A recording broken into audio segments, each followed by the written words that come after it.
പക്ഷേ ഇതിനകത്തുനിന്ന് ഒന്ന് രണ്ട് കാര്യങ്ങൾ ഞാൻ വായിച്ചെടുത്തു ഒരു പത്രക്കാരനായതുകൊണ്ട്. ശബരി ഇങ്ങനെ പ്രപ്പോസ് ചെയ്തു പ്രണയമൊക്കെ പറഞ്ഞെങ്കിൽ പോലും ദിവ്യ കുറച്ചുകൂടി പ്ലാൻഡ് ആയിരുന്നു. ചില ആൾക്കാരോട് പോയി ചോദിച്ചു, അല്ലാതെ വെറുതെ ആ പിടിയിലേക്ക് കുറെ കൂടി ജാഗ്രത ദിവ്യ വിവാഹത്തിന്റെ കാര്യത്തിൽ കാണിച്ചു. എനിക്ക് തോന്നുന്നില്ല, അറിയില്ല. അതെയോ ബാബു പോൾ സാറിനെ പോലുള്ള ആൾക്കാരുടെ അടുത്ത് അനുഗ്രഹം തേടുന്നതിന്റെ ഭാഗമായിട്ട് പറഞ്ഞതാണോ? ബാബു പോൾ സാറൊക്കെ നമ്മൾ വളരെ ചുരുക്കം ചില ആളുകളോടാണ് ഇതിന് മുമ്പ് പറഞ്ഞിട്ടുള്ളത്. ശ്രീനിവാസൻ സാറിനെ പോലെ, ബാബു പോൾ സാറിനെ പോലെ, അങ്ങനെയുള്ള ആളുകളോടൊക്കെ ദിവ്യ സംസാരിച്ചിട്ടുണ്ട്. അതിനോടൊപ്പം എനിക്കൊന്ന് കറക്റ്റായിട്ട് അസസ്മെന്റ് നടത്താൻ പറ്റുന്ന ആൾക്കാരുടെ അടുത്ത് പോയിട്ടുള്ളൂ. അല്ലാതെ റോഡിൽ പോയി എല്ലാവരോടും സംവിധാനം എങ്ങനെ ഉണ്ടെന്ന് ചോദിച്ചു. ഞാൻ ഒരു ഹൈപ്പോത്തറ്റിക്കൽ ക്വസ്റ്റ്യൻ ചോദിക്കട്ടെ ദിവ്യ. സപ്പോസ് ബാബു പോൾ സാർ പറയുന്നു, വേണ്ട ദിവ്യ, ശബരി വേണ്ട, അത് ശരിയാകില്ല എന്ന് പറഞ്ഞിരുന്നെങ്കിൽ എന്തോ നിലാമുന്തേരുടെ പുസ്തകത്തിന് കൈവച്ചിട്ടാണ് പറഞ്ഞത്. അങ്ങനെ പറഞ്ഞിരുന്നെങ്കിൽ അതെയോ ദിവ്യക്ക് ഉറപ്പുണ്ടായിരുന്നോ?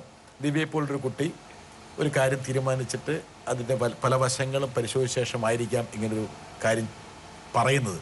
അതുകൊണ്ട് തന്നെ അതിൻ്റെ ഒരു അനുമതി അല്ലെങ്കിൽ ഒരു പോസിറ്റീവായിട്ടുള്ള സ്പിൻ അവരുടെ ഭാഗത്ത് ഉണ്ടാകുമെന്ന് മനസ്സിൽ ഉറപ്പുണ്ടായി. ഞാൻ നേരത്തെ പറഞ്ഞതുപോലെ ശ്രീനിവാസൻ സാറും ബാബു പോൾ സാറും രണ്ടുപേരും എൻ്റെ മനസ്സറിഞ്ഞ് എനിക്ക് എന്നും അനുഗ്രഹവും നല്ല പാതയും മാത്രം കാണിച്ചു തരുന്ന രണ്ട് വ്യക്തികളാണ്. അപ്പോൾ എൻ്റെ മനസ്സിൻ്റെ ഉള്ളിൽ എന്താണ് എന്ന് മനസ്സിലാക്കാൻ വീക്ഷണവും കഴിവുള്ളവരാണ്.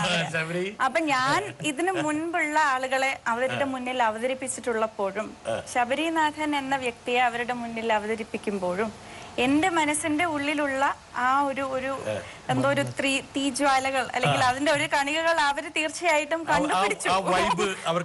അവർക്കത് പിടികിട്ടിട്ടുണ്ട് തീർച്ചയായിട്ടും. ആ സ്പന്ദനങ്ങളിൽ മറ്റു പല ആൾക്കാരുടെ കേസ് കെട്ട് പറയുമ്പോഴും ശബരി എന്ന് പറയുമ്പോഴും മോഹഭാഗത്ത് നിന്ന് വായിക്കാനുള്ള കഴിവാണ്.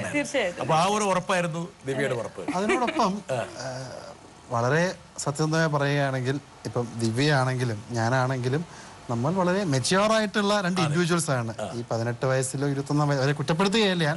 അതുപോലെ ഒരു മരം ചുറ്റി പ്രേമത്തിന്റെ പ്രായത്തിലല്ല നമ്മൾ പ്രണയിക്കുന്നത്. അപ്പോൾ അതിൻ്റെ ഒരു കാഠിന്യവും അതിൻ്റെ ഒരു തീക്ഷ്ണതയും അതിൻ്റെ പരമ്പരായ്മകൾ മനസ്സിലാക്കിയാണ് ദിവ്യയും ഞാനും ആ തീരുമാനം എടുക്കുന്നതെന്ന് ബാബു പോൾ സാറിനും അറിയുമായിരുന്നു.